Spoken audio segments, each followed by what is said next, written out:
Assalamualaikum warahmatullahi wabarakatuh. Alhamdulillahilladzi arsala rasulahu bil huda wa dinil haq liyudhhirahu ala dini kulli wa kafa billahi syahida. Allahumma sholli ala sayyidina Muhammad wa ala ali sayyidina Muhammad. Ya ayyuhalladzina amanu ittaqullaha haqqa tuqatihi wa la tamutunna illa wa antum muslimun wa may yuti'illaha wa rasulahu faqad faza fawzan azima. Al-ayah, shadaqallahul azim, amma ba'du. Pemirsa yang dirahmati Allah, Ramadan itu adalah bulan no syirik, no kesyirikan. Artinya apa? Bahwasanya di dalam melaksanakan ibadah di bulan Ramadan kita harus lepas dari yang namanya sifat syirik.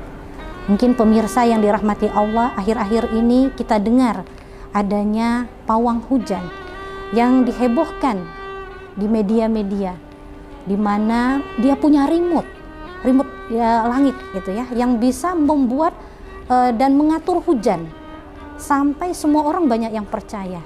Bahkan dia bisa menghasilkan banyak uang dari postingan di media itu. Nah, ini harus kita waspadai pemirsa yang dirahmati Allah. Tatkala ada opini tentang kesyirikan yang ada di tengah-tengah masyarakat, ini akan merusak akidah kita. Pemirsa yang dirahmati Allah, kenapa ini merusak akidah? Padahal kalau kita lihat, ini sesuatu yang sains, teknologi. Ini sains atau mitos? Pada dasarnya kalau kita ingin merenung lebih dalam, adakah manusia yang bisa menahan hujan yang begitu deras gitu ya, yang bahkan bisa bikin banjir, itu bisa ditahan oleh seorang manusia?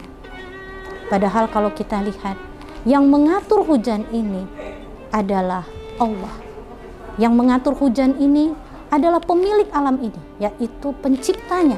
Dalam hal ini Allah dengan para malaikatnya. Kalau ada manusia yang mampu membuat hujan tadi bisa ditahan, lalu kemudian tidak turun hujan gitu ya, itu pasti sesuatu hal yang syirik. Karenanya coba kita merenung kembali, apakah betul ada kehebatan seperti ini? Kita tahu kalau kita menahan kencing saja gitu ya, misalnya pada saat macet tuh, kalau di Jakarta kan suka macet, itu menahan kencing, nauzubillah min zalik ya, sulit untuk tidak ini ya, berpikirnya udah nggak bisa lagi, pokoknya harus kencing. Kalau ada botol ya udah dikencingin di situ gitu ya. Nah, artinya manusia itu lemah, hamba Allah. Apakah mungkin gitu ya seorang pawang hujan tadi melebihi pencipta, sehingga harus diyakini, sehingga harus dihebohkan? Nah, ini adalah orang-orang yang jauh dari rahmat Allah. Kita tahu ya firman Allah dalam surat An-Nisa ayat 48, bahwasanya Allah tidak mengampuni dosa syirik.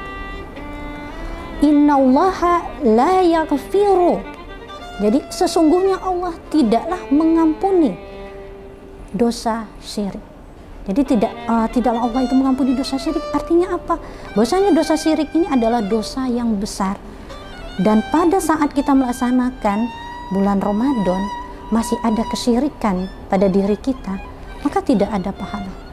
Oleh sebab itulah kita betul-betul harus waspada dengan isu-isu yang sekarang memang digemboskan oleh orang-orang munafik, orang-orang kafir yang ingin menjauhkan umat Islam dari ketakwaannya.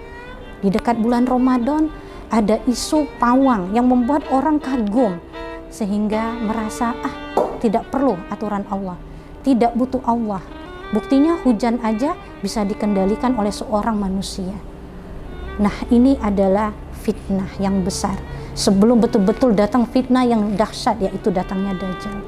Pemirsa yang dirahmati Allah, kita tidak boleh mengikuti hal-hal yang syirik, yang diopinikan. Dan bahkan memang ada di sekitar kita. Semisal misalnya anaknya baru lahir, lalu ari-arinya dikasih lampu, dipercayai nanti masa depannya cerah dengan adanya lampu tadi. Ini juga kesyirikan. Begitu juga kalau anak bayi yang suka nangis, rewel, lalu dibawa ke dukun gitu ya, lalu dipasangkan gelang hitam walaupun ada tulisan Al-Qur'annya, itu juga adalah kesyirikan. Atau kita tidak sembuh-sembuh dari penyakit lalu pergi ke orang pintar katanya gitu ya, pergi ke orang pintar lalu kemudian dikasih jimat untuk kemudian dibawa kemana-mana, itu juga syirik. Artinya kesyirikan ini ada dekat dengan kita, terutama kalau kita lihat juga pada pernikahan ya, pada pesta walimah itu ada yang pecah telur ya, kemudian dimaknai bagaimana kalau telurnya pecah seperti ini ya, pecahnya menyebar dan seterusnya, itu juga syirik. Menentukan hari pernikahan, ada hari baik, ada hari tak baik ya, primbonnya apa, nah itu juga adalah kesyirikan.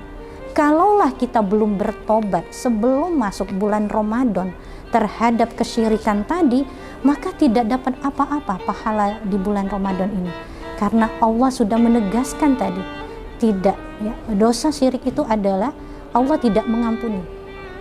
Innallaha, sesungguhnya Allah, inna itu huruf taukid, sesungguhnya Allah, la yaghfiru, tidak akan mengampuni, ayyusyrika bihi, kesyirikan yang ada padanya. Oleh sebab itulah kalau kita paham firman Allah ini, maka bersihkanlah hati kita, sikap kita yang ada ya, jiwa kita ini dari sifat-sifat syirik yang ada di sekitar kita maupun yang diopinikan untuk didukung kesyirikannya. Nauzubillahi min zalik. Inilah hidup di akhir zaman di mana kesyirikan dianggap sebuah permainan dan itu sebuah sains atau teknologi. Kita sebagai umat Islam tidak boleh terpengaruh dengan gozul fikri ini. Kita harus takut bahwasanya Allah sangat membenci perkara dosa syirik, dosa yang paling besar. Meskipun kita muslim, meskipun kita sholat, meskipun kita puasa Ramadan, kalau masih ada kesyirikan yang tadi kami sebutkan, maka kita tidak bisa mendapatkan surganya Allah, kita tidak bisa mendapat keridhaan Allah. Artinya kita akan berlama-lama ya, atau selama-lamanya akan berada di neraka. Nauzubillahi min zalik. Pemirsa yang dirahmati Allah, Ramadan no kesyirikan. Tidak boleh terbersit sedikit pun ketidakyakinan kita kepada Allah. Kita sama-sama hafal ayat kursi. Allahu la ilaha illa huwal hayyul qayyum la ta'khuzuhu sinatu wa la naum. Allah, tidak ada ilah selain Allah yang maha hidup, yang terus-menerus mengurus makhluknya. Dia tidak mengantuk dan tidak tidur. Artinya percayalah sama Allah bahwasanya Allah maha memiliki sifat-sifat yang tadi kita sudah akui bahwasanya Allah lah yang maha hebat, Allah yang maha mengatur semua isi alam. Jangankan hujan, aliran darah di dalam tubuh kita, hidup matinya kita, rezekinya kita, semua bergantung kepada Allah. Ramadan adalah bulan takwa, karenanya kita harus jauhkan dari kesyirikan. Tidak bisa sesuatu hal takwa dengan kesyirikan, sebuah dosa besar menjadi satu. Karenanya beribadah di bulan Ramadan harus lepas dari kesyirikan. Pemirsa yang dirahmati Allah, demikianlah yang dapat kami sampaikan.